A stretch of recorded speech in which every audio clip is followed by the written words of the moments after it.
After the 2019 general elections, India's political landscape resembled a carpet bombed terrain. The opposition parties have been reduced to a rubble, with Congress resembling a battered molehill. In comparison, BJP stands as an imposing fortress atop a hill. The landscape looks bleaker when one looks at the sort of political culture that has been dominating the national scene lately. Casteist, patriarchal, and regressive value systems are very much a part of precepts and practices of BJP, as also of such regional parties like SP, DMK, AIADMK, Shiromani Akali Dal, All India Muslim League, and several others. AAP and TMC, which aspire to pan India status, are one person outfits that may not last after the departure of their present leaders. Such regressive, family run, personalized outfits exist because our polity's bedrock has developed fractures. Can these fractures be repaired? Can the barren landscape be transformed into a vibrant ecosystem that will regenerate healthy political ideas, ideologies, and practices? Sharad Pawar, Nitish Kumar, and Sitaram Yechury joined hands to assemble a viable alliance of opposition parties and take on BJP in the 2024 general elections. Will these three musketeers succeed in their mission to storm the saffronite fortress?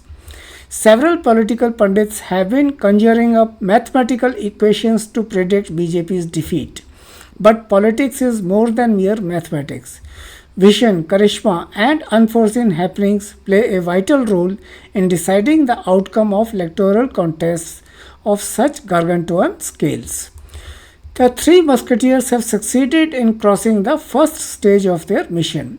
32 opposition leaders met in Patna on January 23 in their attempt to find out the answer to the problem of unseating BJP in the coming general elections. The list of those leaders is here. Major political parties from Telangana and Andhra Pradesh like Bharatiya Rashtra Samiti, Telugu Desam, YSR Congress, and Jana Sena abstained. Similarly, Odisha's Biju Janata Dal was also absent. However, there were positive pronouncements after the Patna meet concluded. While Rahul Gandhi assured everybody that Congress would shed its past prejudices, the words he actually used were likes and dislikes. Mamata Banerjee proclaimed that history had begun from Patna. She declared that the opposition parties would contest elections together against BJP in the coming elections. Leaders from the leftist parties D. Raja, Sitaram Yechury, and Dipankar Bhattacharya affirmed the opposition would unitedly reclaim the republic before it was lost forever. Sharad Pawar expressed his confidence in the opposition party's will to achieve the goal of unseating BJP from Delhi. All these are noble sentiments, and going by the atmospherics, one may be tempted to conclude that it is only a matter of time before the opposition parties create a solid front and unseat BJP. I was surprised when an analyst interpreted Lalu Prasad Yadav's light-hearted Dulha and baraati comment as readiness to accept Rahul Gandhi as the opposition's undisputed PM face. The road ahead is bumpy and treacherous. Already, Aam Aadmi Party has hit a discordant note by insisting that Congress endorse its stand on the Delhi ordinance that seeks to have control of the civil servants' appointments and transfers. The centre wants to have that control. In the ensuing confrontation between Congress and Kejriwal, most of the opposition parties were not prepared to offend Congress. Perhaps this was why AAP's Saurabh Bhardwaj invoked Mohabbat Ki Dukaan on Sunday to reach out to Rahul Gandhi. The Indian National Congress is the largest among the opposition parties. Rahul's image has improved significantly after the Bharat Jodo Yatra, and his outreach to the common people of India during and after the yatra has done loads of good to his public image, even political image. But there are many in the smaller parties who aspire to lead the proposed coalition. Arvind Kejriwal has never shied away from making his prime ministerial ambitions clear. Mamata Banerjee too is a formidable claimant to the PM's post, although her influence is limited to West Bengal. Among the three musketeers, some may point out that Sharad Pawar, now more of a father figure, can never be underestimated for playing power games. He is a seasoned politician with a champion chess player's skills. Similarly, Nitish Kumar can prove to be a serious rival to Rahul. Given his track record, he can change his colors at will. However, it must be said that since Sharad Pawar, Nitish Kumar and Sitaram Yechury have been working hard to forge an alliance against BJP, none of them would do anything to sabotage the process. But the question remains, who would lead the alliance? Or would it adopt a Politburo model?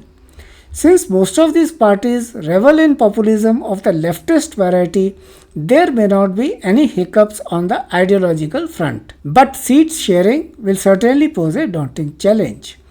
In Uttar Pradesh, there will be a triangular contest among BJP, Congress and Samajwadi Party unless Akhilesh Yadav respects the coalition dharma. Mayawati's BSP may have been reduced to a non-entity, but she herself commands a significant percentage of Dalit votes that may prove vital during close contests for some seats in UP. In Delhi and Punjab, Arvind Kejriwal will not easily concede seats to Congress without extracting a price that the Congress leadership may not be willing to pay. In West Bengal, Congress will have to contend with the conflicting aspirations of the two communist parties and TNC. In Ladakh and JNK, one sees not much problem unless PDP and National Conference decide to get into a confrontationist mode, which is unlikely given their eagerness to get rid of the Modi government. While in Himachal Pradesh, Maharashtra, Goa, Tamil Nadu and Kerala, seat sharing formulae may work out with little friction. Things will be different in Karnataka, Telangana and Andhra Pradesh. Similarly, in Gujarat and Haryana, there may be a tussle between AAP and Congress. It would be interesting to watch the coalition partners dealing with the seat sharing problems in the northeastern states and Odisha, Jharkhand and Chhattisgarh. More important, would they be able to pit common candidates against BJP in a majority of Lok Sabha seats? They need to confront BJP one-on-one in at least 350 seats, if not 400. It is a challenge that will test the wisdom and sagacity of the three musketeers. What would the coalition's common agenda be like? Will it be full of populist platitudes declaring their common love for the poor? Or would we see a definitive, substantive vision? India needs a developmental roadmap that does not ignore the poorest of the poor. And the following need to be addressed too. Restoration of all institutions to the status as envisaged in the Constitution.